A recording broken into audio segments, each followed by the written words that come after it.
So machine learning, as the name implies, is the process of teaching machines to do certain things.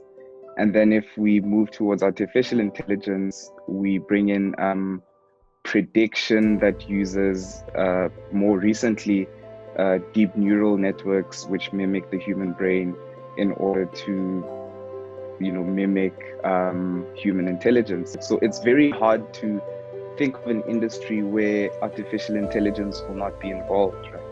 And it's very important for us as young people, especially in Africa, to go into this field, to learn about the technology and to implement the technology, because what's happening now is that data is becoming more and more valuable, right? So we as African people innovating in this space need to ensure that we own our data. We understand ourselves more than other countries do, right?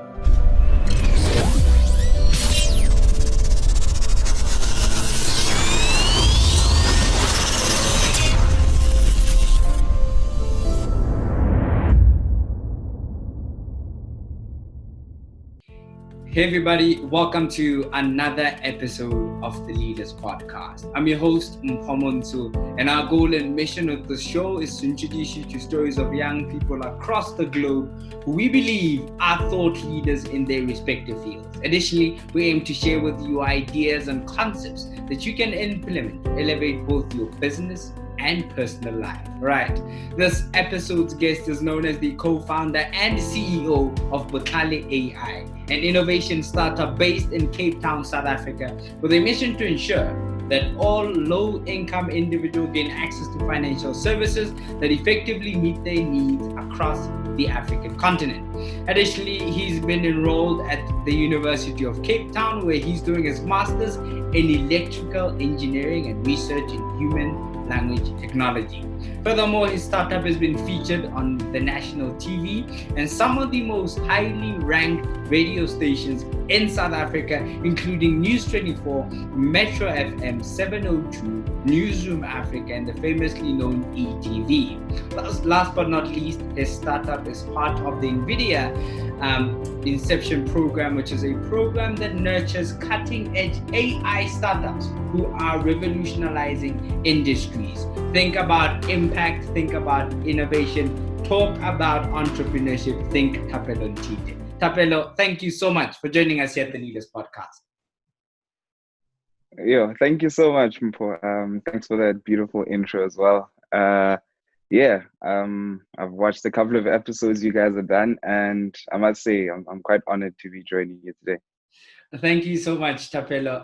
Now I really just while I was really preparing for this interview, as thinking about you as a person and having had the privilege to witness how you've grown from high school into the person that you are, I know for sure that you've been someone who has constantly set the pace. And when you look at it in high school, how you were one of the top achievers, how you flew to America for the Science Expo competition to represent South Africa.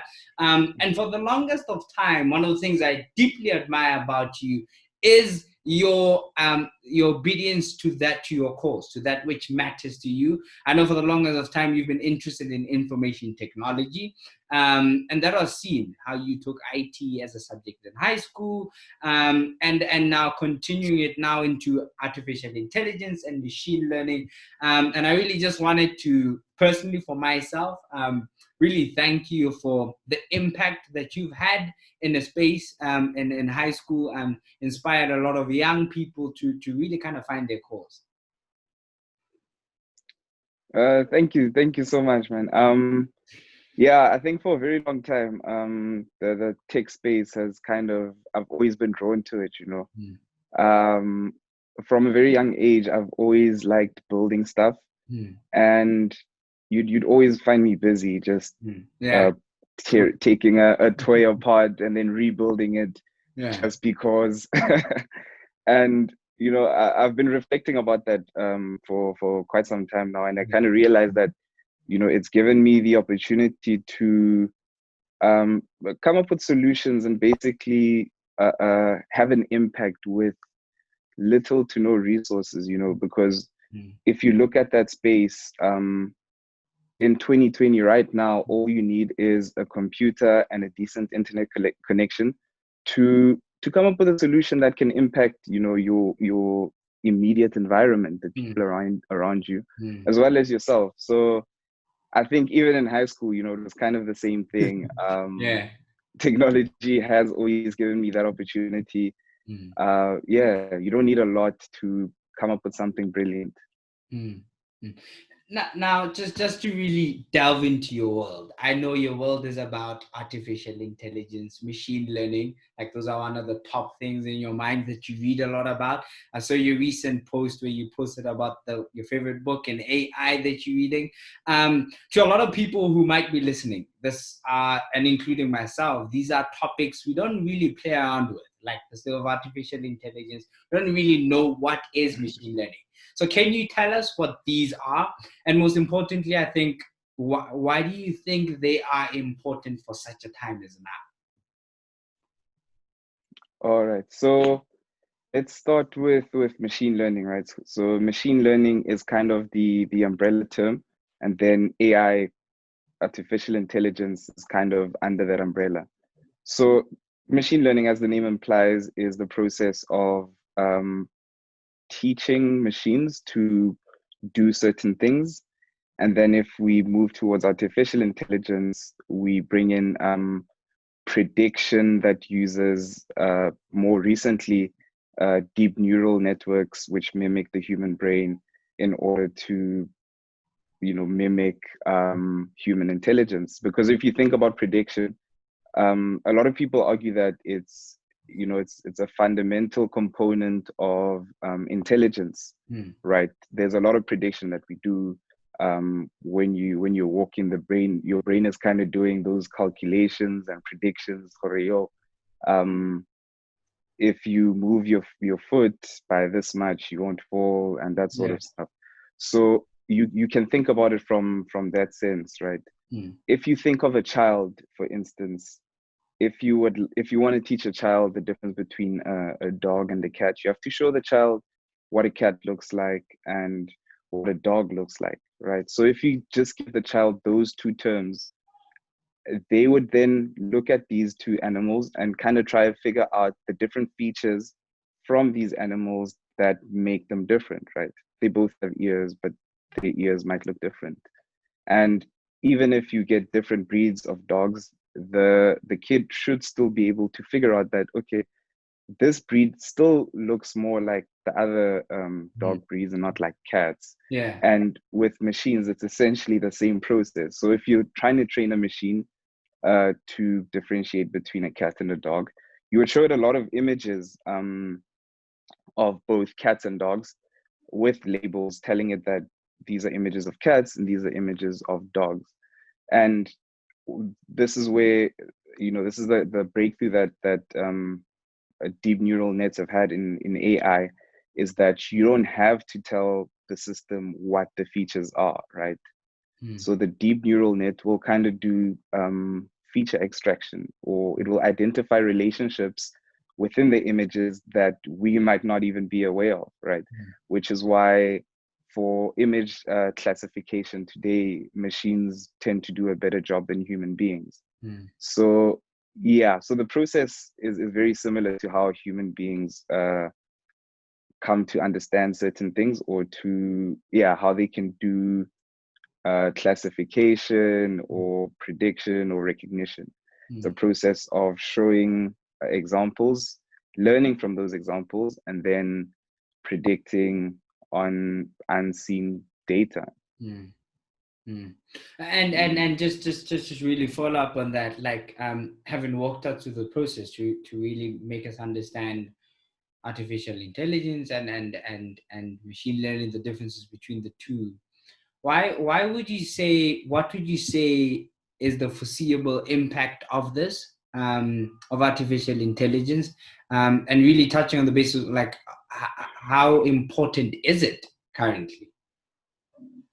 Yeah, it's very important, because if you look at the impact that computers have had, if you look at the impact that electricity has had, I think we can anticipate a similar impact, right? So it's very hard to think of an industry where artificial intelligence will not be involved, right?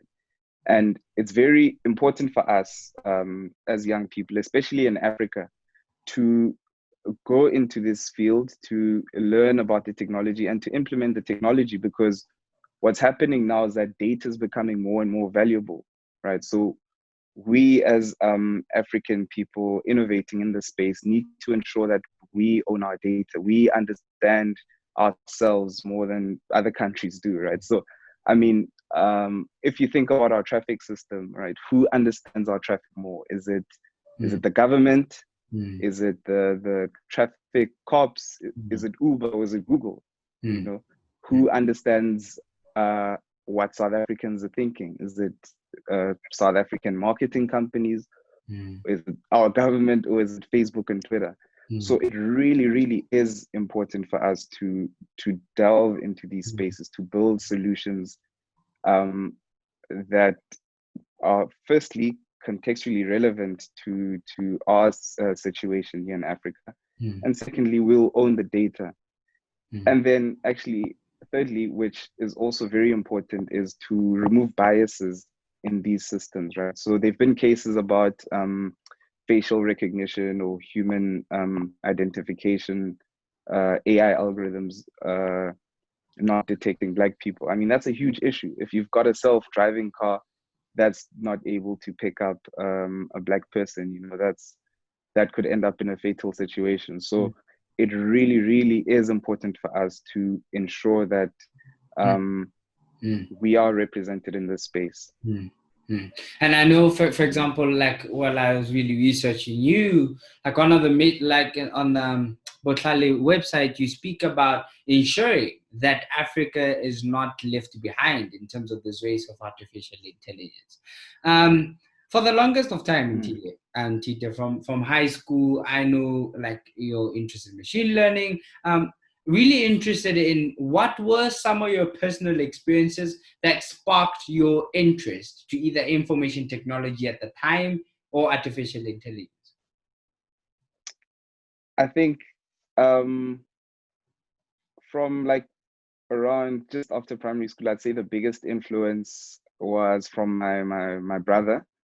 So he studied computer science, and whenever I'd visit him or whenever he'd come back home, I'd always be fascinated about what he's doing. You know, he'd be on his computer programming stuff, and then things happen, you know, and you can imagine at that time, it wasn't, you know, apps and such things were not as popular as they are today. It wasn't a case where every second person you knew was building an app. So that got me really, really fascinated. And fortunately, at Le Bonne, we had IT as a subject, and he was like to me, you know, go for it. I went for it, and yeah, no regrets, fell in love. And then obviously going into university, I wanted to pick something that was going to stretch me a bit more than just software. So I went into the electrical engineering department, because there I got the opportunity to deal with both software and hardware and kind of understand where they meet, right? And that's why I went into mechatronics. So I did some robotics here and there. And then in terms of taking it further into like starting a venture, right? In 2000 and I think 2017 or 2018, I'm not too sure, 2018, I attended the graduation ceremony for the engineering faculty and at UCT. And UCT that year only produced around 20 straight electrical engineering graduates, right? Wow. Which, yeah, I was shocked. I mean, obviously the department, the electrical engineering department, has multiple degrees. So there were other people graduating from mechatronics and electrical and computer engineering.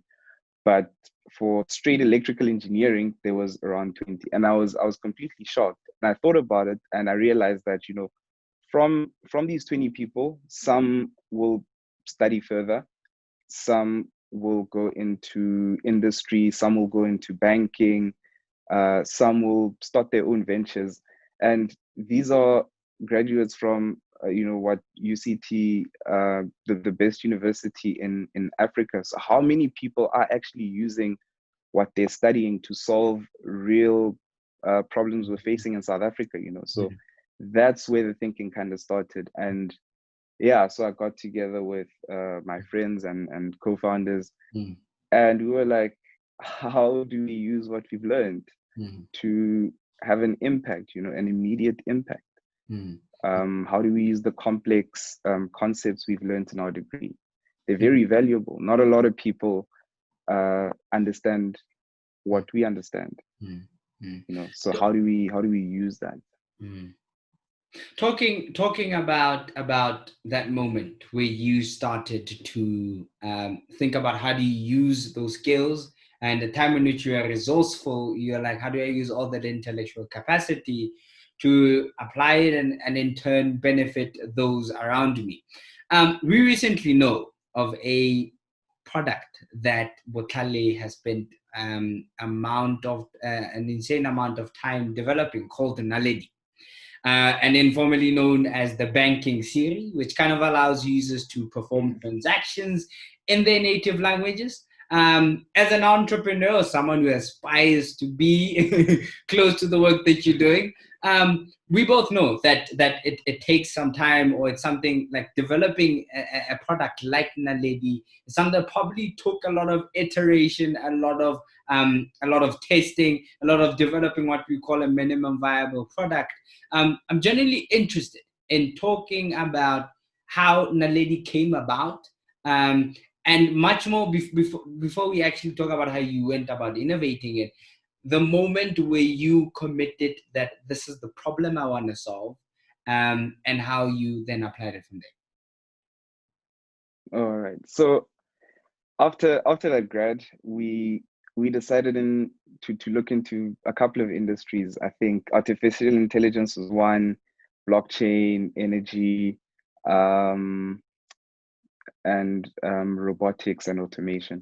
So yeah, for like a month, we were just thinking and doing research into those spaces.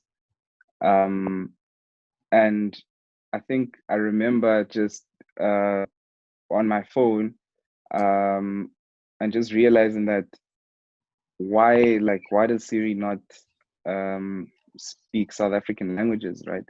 And then I thought about back home. My grandmother would ask me to load airtime or to send airtime.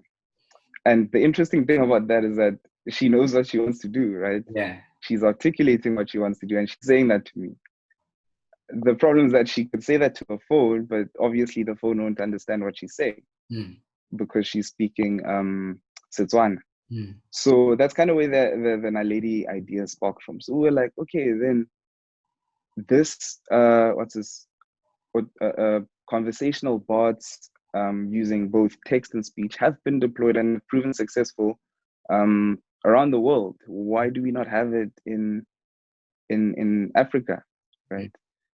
And obviously in South Africa. So that's I think that's the moment where we committed to looking into conversational bots for transactions. And yeah. And here we are today. and genuinely like interested in like following that spark, be like, okay, this is the problem we want to think, this is what we think the impact it's going to have. Walk me through the process. Like, you've just formed this team, you have an idea, you spend a month of doing research in this field, you have an idea of what you want to do. Was it something that you immediately built and was sorted out, and you're like, walk me through the process that you guys went through to really just make sure you build this minimum viable product? All right. So I think, yeah, that beginning part is very critical because, as students in varsity, you come up with a lot of ideas, but the execution is usually very challenging. You sit on an idea for months or even years. And then that's why you'll hear a lot of people saying, flip, I thought about that 2 years ago. Look at these guys doing it. So one thing we did was we got someone in the department to supervise us for 7 weeks. Right. So we went into campus every morning at 9 a.m.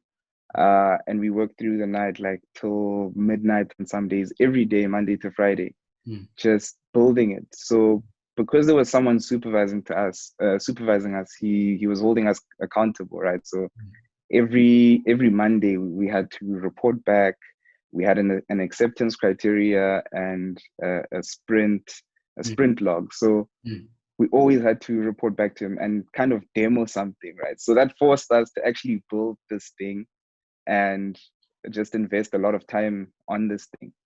So after 6 weeks, we had like an MVP that worked in a couple of languages, but it was only text-based.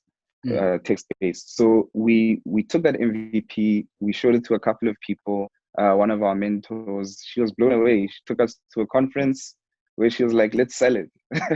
And I mean, this was crazy for us, because we just built this thing. We haven't been sleeping, and she's like, "Let's sell it." So we went to a telecoms conference in Durban, like one of the biggest telecoms conferences in the world. Was in Durban that year. So yeah, we were selling our idea. And there were a couple of people who were interested. I mean, we didn't get any sales, but there were conversations that started that day, which made us realize that we're actually pushing in the right direction. You know, small cell phone manufacturers were like, "Flip, I want Naledi to do 1, 2, 3 for our phones because we're struggling with teaching people how to use cloud resources or something like that." So that was, to us, that was like, okay, this is a top executive at a company that's doing really well, interested in having a conversation with us about what we're doing. So let's keep doing it. Yeah. Talking a lot more about Naledi. We know currently, and having spent time researching on you and then the work that Botlhale is doing, you are currently pushing Naledi in the banking industry. I want to talk more about the potential that it brings in this banking industry, and how users could benefit from that. All right. So the reason we were pushing it, we were starting in the banking industry, because as you can imagine, Naledi is it's a set of like human language technology tools that you can use in different settings and contexts. But the reason we're starting in the financial industry is because banks at the time, 2 years ago, were moving digital. They were pushing this digital agenda. I think every major bank in South Africa, except for one, had closed down close to 100 branches in the past 2 years. And we were like, flip, how are people expected to interact with their banks, because not everyone is using cell phone banking. People don't trust it because they're interacting with their bank in a language that they don't properly understand or trust, right? Because you're talking money here. You can't tell me I'm sending money to a beneficiary if I don't know what a beneficiary is. Where's my money going? So that we sensed like there was a real need for some sort of intervention in the banking space. Because another interesting thing is when you're here in Cape Town, in southern suburbs, and you go to the bank, it's empty. There's hardly any queue, But back home, Kopukeng, you're in the bank, there's a long queue. You leave. Yeah. Why? Because people back home are not interacting with their banks using digital channels. So in terms of impact, this will allow more people to make use of or interact with their banks through digital channels, saving them a lot of time, also allowing them to, just try out new things, because by having the ability to interact with your bank digitally, that opens up a lot of doors for you, from how you spend your money personally to how you would like to save your money and how you would like to grow your money, that sort of stuff. So that's the sort of impact we're looking into, specifically in the financial industry. But in general, we're building Naledi in such a way that any innovator in South Africa or any part of Africa who would like to use human language technology tools in their system can tap into Naledi and build a GPS system that speaks Swahili or isiZulu or Setswana, you know. Yeah. Naledi can read to the blind in those languages, transcribe for the deaf in those languages. Yeah.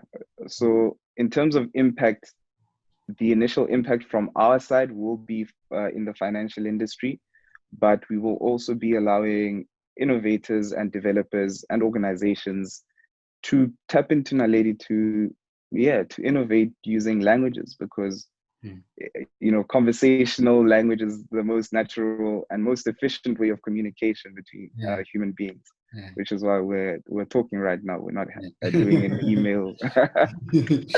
So yeah. Well, what I find quite interesting, and what I'm trying to grapple with, I really want you to also kind of unpack is Naledi currently, or how it's built right now. Is it an app I download that I work on? Is it ingrained into something? How do I practically use it as a user? How does it actually look like currently? Yeah, so we've been getting that question quite a lot. Like, hey, when can I start using Naledi? People, which is good because it shows that people want to start interacting with Naledi, but we're more in the back, right? So we would work with banks and offer Naledi through their apps. Okay. Yeah, so that's kind of the space we're in. So you won't necessarily see Naledi out there unless it's a solution we're building ourselves. Okay. But generally speaking, we'll be working in the background with organizations to offer those capabilities. Yeah. Yeah. Okay. Now, Nthite, out of 30 teams from 7 different countries, you Botlhale made it to the finals of the Data Hack competition, in which Botlhale won on a continental scale, which also kind of meant that you guys were the grand winner of the season 3 Data Hack competition. This is such an esteemed startup competition on the African continent. I think what would be interesting is walk me through your journey to winning such an esteemed prize, and what were some of the challenges that you guys faced along the way in terms of like convincing such an esteemed panel of judges that your startup is feasible? Oh yeah, so I mean, the Data Hack for Financial Inclusion competition was a big part in our journey so far. And how it all started is actually really funny, because we were applying to a lot of startup competitions and we didn't get into a lot of them.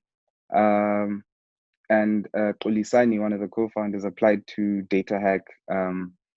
This was 2018, late 2018. Yeah. So he applied, forgot about it.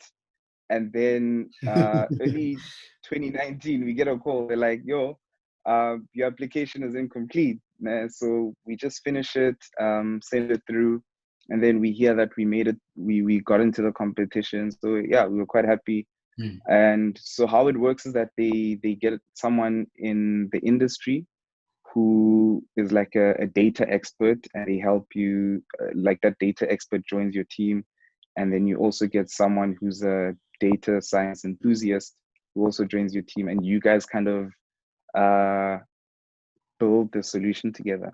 So we spent about three months, I think, just working on this idea, doing research, looking into how we could use data to help improve the service offering of Naledi. And then, so how the competition works is that we first pitch at regionals, which is basically nationals. So yeah, we went to Joburg, we pitched, and I mean, even that experience, I remember I was quite intimidated, because on the day I flew to Joburg, I was reading up on some of the startups, and I realized that one of them had raised like $5 million a couple of years ago, and I was like, what? This is who we're pitching against? Yeah. Wow. But we showed up, and we spent a lot of time preparing this pitch, going through it and making sure that the message is well communicated. So yeah, got on stage, pitched, and I think the because with these competitions, the people you've got on the judging panel, kind of obviously they have a lot of influence on how the competition goes. So we had a lot of people from the financial industry, people from, I think there was someone from Microsoft, Facebook as well. So that kind of helped, because the judges were people who understood the problem we were trying to solve. So there wasn't too much explaining that we had to do. There wasn't too much convincing. I mean, the presentation was also pretty decent. Excellent. And yeah, we didn't expect it, but we won the national competition. And I mean, for us, winning that was good enough, So we were like, great, gents, we've done it. But obviously, we're gonna move to the final stage of the competition. And again, we were like, we've done well to get as far as we have, given that we were competing against people who've done so well for themselves. People who've raised so much money. But let's show up again. Let's see what happens. It's a different stage. The problems we've got in South Africa might not necessarily be the same across the continent, but there will be similarities. But yeah, let's just show up. And I mean, I was really nervous in Kigali. I remember I was checking my heart rate before I went on stage, and it was like 180 or something like that. Yeah. Again, I think, I've done a lot of pitches, but that specific pitch for me was one of the most challenging ones, because it was a big platform. I felt like my team had put in a lot of hours into this presentation, and my job was basically to make sure that when I pull the trigger, I don't miss. And I had to do well, because so you can imagine the pressure. My heart's at 180. I'm thinking about the team that's streaming the competition live. But again, showed up, spoke about Naledi. The judges had questions. Again, it was people who were dealing with financial inclusion. So they also understood the challenges that a lot of people are facing in the financial industry. And yeah, I remember the night that they were announcing the winners. So we had like a cocktail function afterwards. And I was right at the back. They were like, yeah, we're about to announce the winner. I was like, okay. And they were like, Botlhale. And I didn't know what to do. Like, you're on I stage. didn't believe it. I had to walk all the way from the back. And yeah, that particular night was a big night for us, because it led to us doing a media sprint in South Africa and across the continent with some of the news outlets that you've mentioned. And yeah, it's really helped us get in touch with a lot of stakeholders in the space that we wanted to go into. Yeah, it's opened up a lot of doors for us. I think the work that competition is doing is absolutely amazing. And I think what is important is that to anybody who might be listening and interested in artificial intelligence or following a similar trajectory that you've done with your startup, where specifically with this competition, where do they apply? How do they go about it? All right, so they can just go to data. They can just Google Data Hack for FI. I can't remember the actual website, but just Google Data Hack for FI. It should be the first thing that comes up. And yeah, just read up on it. It's in a couple of countries across the continent. Yeah, I mean, even if you, like I said, even if you don't win the competition, the experience itself is really valuable. Being partnered up with a data enthusiast, being partnered up with a data expert, kind of helps you develop your idea. It also helps you look into interesting ways of using data in your solution for an African startup. So yeah. And I guess what it also does, like thinking about your trajectory and how you had felt in Kigali, I guess besides being intimidated, one is inspired by the work other young Africans are doing in terms of reshaping this industry. And like I really think about myself as an individual, someone who cares deeply about this thing of entrepreneurship in whichever sphere. I know we've worked a lot together with Open Tab. And one of the things that we've learned and continue to learn, and I love that you touch on it, is that continuous iteration to really build this minimum viable product, but also exposing yourself to environments that kind of feed and get you inspired. Because I really think that sometimes I find myself getting stuck up in what I'm doing, that I really care less about what everybody else is doing. So yeah, find that quite interesting. Going back to Botlhale, we do know that Botlhale is not Naledi, and Naledi falls under Botlhale. Genuinely interested in what are some of the other services or products that you guys are developing. I've heard one called Liso. I don't know what it's about in detail, but just generally interested, like this branch of Botlhale, what are some of the things that you guys are working on? Hopefully we don't disclose anything that is confidential. No. So Botlhale is essentially, like you said, it's not Naledi. So Botlhale is a research and innovation startup, AI startup that has interests in computer vision and natural language processing.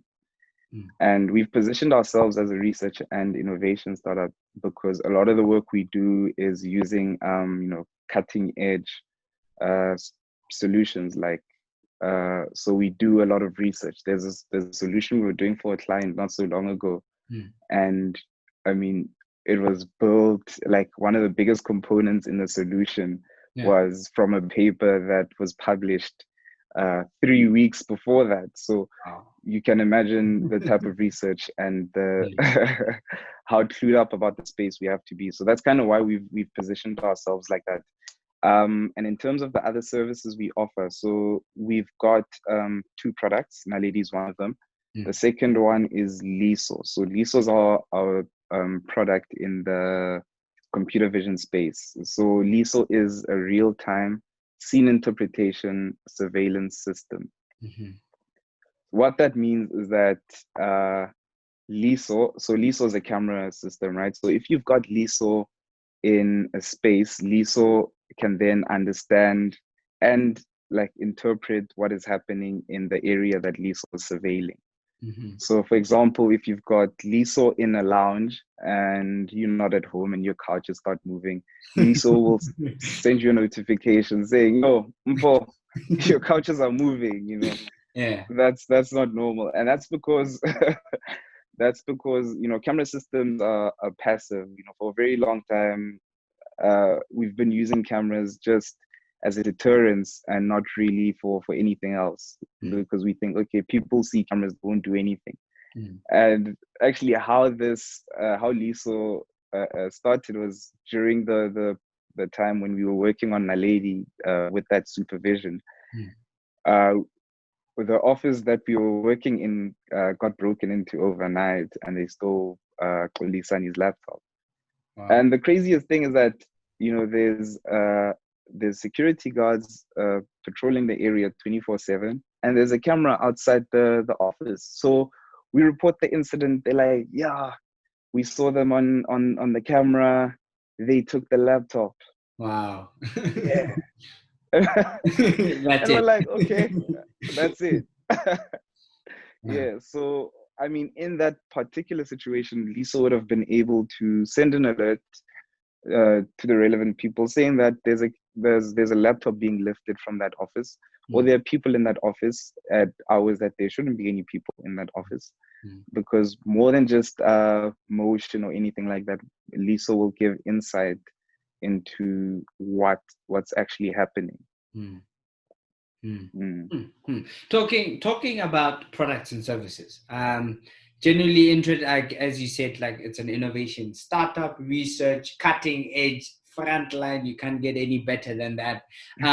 What's the future of Batali AI? I know you're currently the chief executive officer and co-founder. What is the future of Batali, and what are some of the things that we can expect from your startup? So our immediate future, we just want to be leaders in the human language technology space across the African continent. There's a campaign we're going to do on June 16. I won't disclose what it is, but it will kind of speak to the sort of stuff we plan on doing in that space. So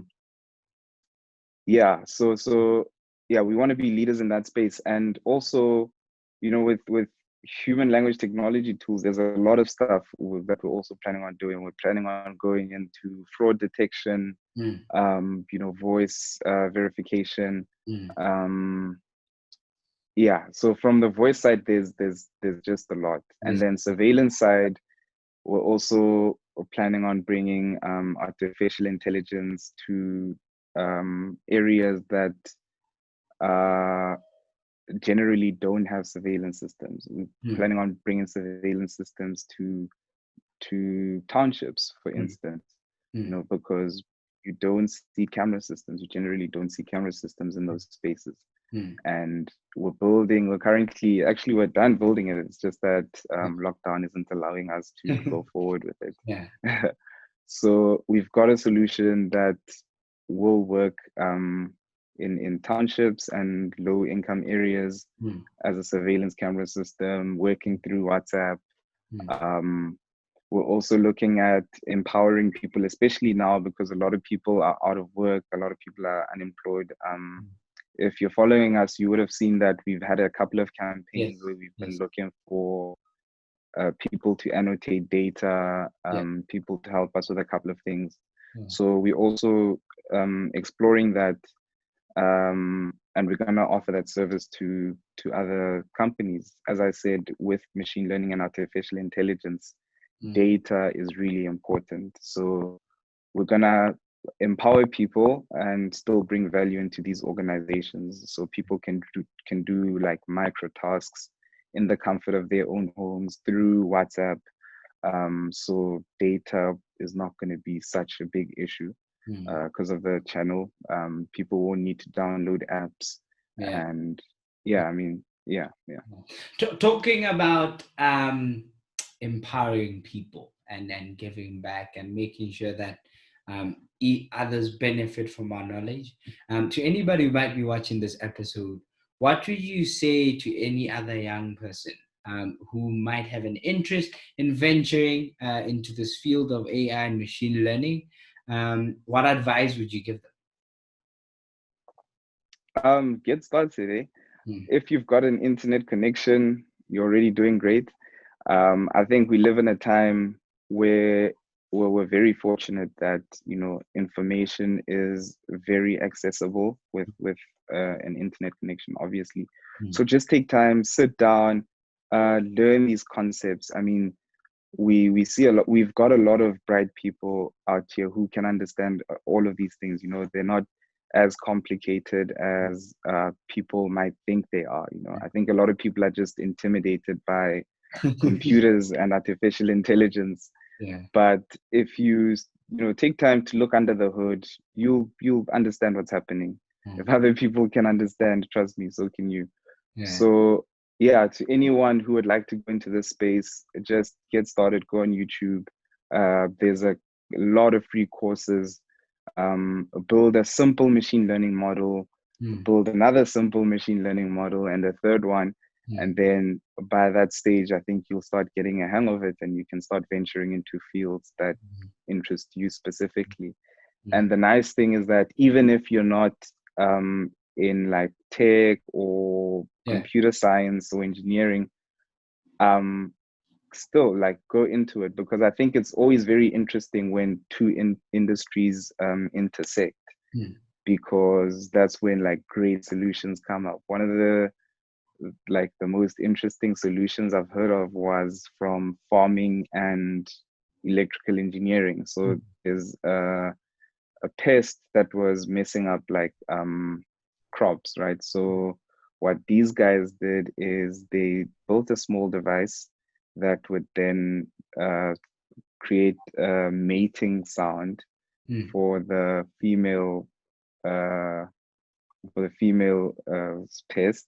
Wow. So obviously they would come, yeah, and then they would kill all of them at once. Wow. So you see, instead of using pesticides and whatnot, you can find more interesting ways of solving your solutions.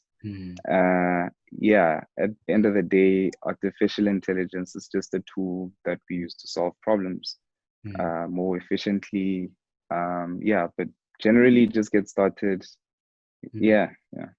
So on that note, what would you say is Thapelo Nthite's personal message to the world? To the world. That's a big question.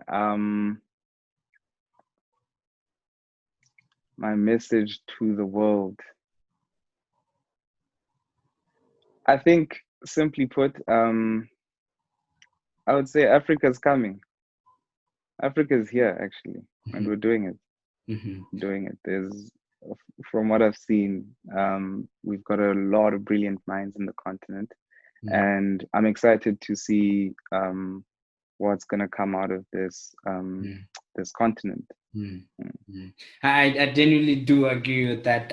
Something I am affiliate of, like understanding the, as you said, brilliance on the continent. The future is definitely bright. Should we stay commitment? And just really thinking, like this past week, I found myself thinking a lot about how, like Fritz Schwanica put it this way, is like in the next 10, 20 years, Africa will be the continent with the highest population. And the argument that Africa's people are Africa's greatest assets, right? And I genuinely agree with that and value that. On that note, how can our listeners and our viewers get in touch or follow the work Botlhale is doing, the work that you are doing personally on your social media? All right. So yeah, for the work we're doing at Botlhale, you can follow us on social media, Twitter, LinkedIn, Facebook, Instagram, and our handle is the same for all of those platforms. It's Botlhale AI. And if you would like to reach out to me personally, you can email me directly at Thapelo@Botlhale.ai. You can also follow me on social media, Thapelo Nthite. Yeah, so my handle is also just Thapelo.Nthite. Yeah. Right. To anybody watching this episode, you just got the permission to slide into his DMs, basically. So you can do that. He's giving you the permission to once again, there you have it from Thapelo. Thapelo, thank you so much. I believe that the concepts that you've shared will definitely help other young entrepreneurs who are interested in becoming and following similar trajectories that you are doing. Certainly myself, when I think about my entrepreneurial journey, and I guess you know this, having as the both of us spoken about it, look up to you and thank you for teaching us. And for the longest of time, you've been one person who's been so humble, constantly achieving and far executing at a high level. But you've just remained humble, and I really want to thank you for that. Thank you so much, Mpo. Again, I really love the work that you guys are doing. I think such platforms are also really important, because, as African people, we also need to see what other people are doing. We need to hear what people are thinking. And having a platform like this is very, very, it's an important component. in building an ecosystem that we would like for the future. Yeah. Mm. Thank you, Thapelo. Right, there you have it from Thapelo Nthite himself. Guys, go check what he's about on his social media pages. Go follow Batali on their website, on their Instagram accounts. Once again, here at the Leaders Podcast, we believe that as more and more young people grow conscious of their unique pearl, as they discover their hidden purpose, they essentially add value to society in the only way they can. Please remember to follow us on our Instagram, Apple Podcast, YouTube, and Spotify at The Leaders Podcast. If you enjoyed this episode, if you loved entrepreneurship, love innovation, love Thapelo Nthite, to anybody listening out there, please subscribe, like, comment, and share with at least 3 people who you believe will find this episode valuable. Once again, at The Leaders Podcast, thank you for spending time watching this episode. Until next time, thank you. Let me just pause it.